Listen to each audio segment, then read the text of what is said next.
Hello दोस्तों, मेरा नाम है राकेश। दोस्तों, आज की इस वीडियो में हम डिस्कस करने वाले हैं गोल्ड स्टोरेज लिमिट के बारे में। तो गोल्ड स्टोरेज लिमिट क्या है? सरकार ने घर पे सोना स्टोर करने के लिए भी एक लिमिट सेट कर दी है कि इस लिमिट के दायरे में ही आप घर पे गोल्ड को स्टोर कर सकते हैं। इसके ऊपर हुआ तो आप आंसरेबल हैं, इसके नीचे हुआ तो कोई टेंशन नहीं है। दोस्तों, जैसा कि हम जानते हैं कि जब नोटबंदी हुई थी तो नोटबंदी होते ही लोगों ने पुरानी करेंसी को एक्सचेंज करने के लिए भर भर के गोल्ड परचेज़ किया, घर पे स्टोर कर लिया, जो कि नज़र में आ गया हमारी सरकार ने उससे बचने के लिए एक लिमिट सेट कर दी। 1 दिसंबर 2016 को central board of direct taxes ने ये अनाउंस किया था कि घर पे आप सोना स्टोर कर सकते हैं, बट उसकी एक लिमिट होगी। आपके फैमिली मेम्बर्स के अकॉर्डिंग एक लिमिट सेट की गई है, जो कि 3 पार्ट में डिवाइड करी गई है। आज हम इसी के बारे में डिस्कस करने वाले हैं। वीडियो को एंड तक देखिएगा, सारे क्वेश्चंस का आपको आंसर मिलेगा। वीडियो पसंद आए तो लाइक कीजिएगा, चैनल को सब्सक्राइब कीजिएगा। इस तरह की वीडियो आपको हमेशा रेगुलरली मिलती रहेंगी। तो दोस्तों, लिमिट क्या है? क्या लिमिट सेट करी है central board of direct taxes ने? इस लिमिट को उन्होंने 3 पार्ट में डिवाइड किया है। इसमें पहला पॉइंट जो आता है वो आता है मैरिड वुमन के लिए, कि मैरिड वुमन अपने लिए ज्वेलरी के रूप में या फिर किसी भी फॉर्म में कितना गोल्ड स्टोर कर सकती है। तो उसका आंसर है 500 ग्राम्स। आपके घर में जो भी मैरिड वुमन है उसके लिए जो लिमिट सेट की गई है वो है 500 ग्राम, यानी कि 50 तोला। अगर आपके घर में कोई अनमैरिड वुमन है तो उसके लिए जो लिमिट सेट हुई है वो है 250 ग्राम। ठीक है, अनमैरिड वुमन के लिए लिमिट है 250 ग्राम्स की, मैरिड वुमन के लिए लिमिट है 500 ग्राम्स की। हम लोगों के लिए क्या, आदमी लोगों के लिए जो लिमिट है वो है दोस्तों सिर्फ 100 ग्राम। ठीक है, 3 पार्ट हैं। मैरिड वुमेन 500 ग्राम, अनमैरिड वुमेन 250 ग्राम, आदमी लोगों के लिए सिर्फ 100 ग्राम।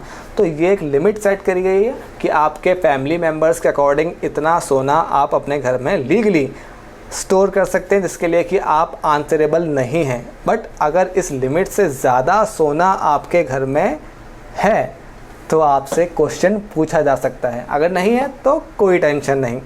तो यहाँ पे दोस्तों क्वेश्चन ये आता है कि अगर मेरे पास सोना अवेलेबल है और वो सोना मुझे किसी ने गिफ्ट किया है तो मैं क्या करूँ? या फिर पुश्तैनी सोना मेरे पास पड़ा हुआ है, पुरखों की जायदाद में बहुत सारा सोना मेरे पास पड़ा हुआ है, उसके लिए क्या होगा? क्या रूल है, क्या लिमिटेशन है?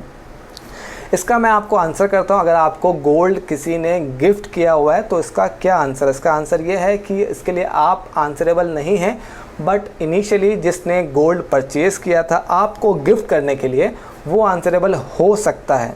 तो आपको सिर्फ ये शो करना है कि इनिशियली ये गोल्ड किसने परचेज़ किया था और किसने ये गोल्ड आपको गिफ्ट किया है। तो क्वेश्चन आपसे नहीं होगा, हो सकता है कि उससे हो जिसने गोल्ड आपको गिफ्ट किया है। दूसरा पॉइंट यहाँ पे ये है कि अगर मेरे पास पुश्तैनी यानी कि ख़ानदानी कोई जेवर हैं या फिर बहुत सारा गोल्ड मेरे पास ख़ानदानी है, पुराने ज़माने से पड़ा हुआ है, तो उसके लिए क्या रूल है? तो उसके लिए मैं आपको बता देता हूँ। उसके लिए वैसे उन्होंने इसको लिमिट में नहीं रखा हुआ है। अगर आप इसके लिए एक वैलिड प्रूफ शो कर सकते हैं, तो कोई विल हो या फिर कुछ भी ऐसा हो जो कि आप उनको दिखा सके कि हाँ, ये जो ज्वेलरी है या फिर ये सोना है वो पुराने ज़माने से हमारे ख़ानदान के पास अवेलेबल है, तो उसके लिए आप आंसरेबल नहीं रहेंगे, उसके लिए आप सेफ़ हो जाएंगे। बट अगर आपके पास कोई भी इस तरह का प्रूफ नहीं है, कोई विल, कोई जायदाद, कोई किसी भी तरह का प्रूफ नहीं है, तो उसके लिए फिर सारा जो रिस्पॉन्सिबिलिटी है वो आती है फिर इनकम टैक्स डिपार्टमेंट के पास, कि वो इसको डिसाइड करेगी। वो आपका family status, family history, family background सारा कुछ अपने एंड से ढूंढने का ट्राई करेगी, सर्च करने का ट्राई करेगी और उसके अकॉर्डिंग डिसाइड करेगी कि जो आप उनको लिमिटेशन बता रहे हैं, कितना ग्राम सोना आपका पुश्तैनी है, क्या वो पॉसिबल है कि नहीं। अगर वो उनको लगता है कि हाँ प्रैक्टिकली पॉसिबल है तो आप सेफ़ हैं। अगर उनको लगता है कि यहाँ पे कुछ ना कुछ गड़बड़ है तो वो फिर आपसे फर्दर क्वेश्चंस कर सकते हैं। दोस्तों, यहाँ पे एक पॉइंट और है कि बहुत से लोग गोल्ड पर पैसा इन्वेस्ट करते हैं। पैसा है, गोल्ड पे पैसा लगा दो। सबको पता है कि गोल्ड की कीमत दिन पर दिन हमेशा इंक्रीज़ होती रहती है। तो बहुत से लोग क्या करते हैं कि जो भी एक्स्ट्रा इनकम उनके पास है या फिर एक्स्ट्रा मनी उनके पास है उसको वो इन्वेस्ट कर देते हैं गोल्ड में, ताकि बाद में 2 साल, 4 साल, 5 साल के बाद उनको अच्छा रिटर्न मिले। तो जो इन्वेस्ट कर रहे हैं उसके लिए क्या लिमिट सेट करी है, उसके लिए मैं आपको बताता हूँ। उसके लिए ऐसी कोई स्पेसिफिक लिमिट नहीं है।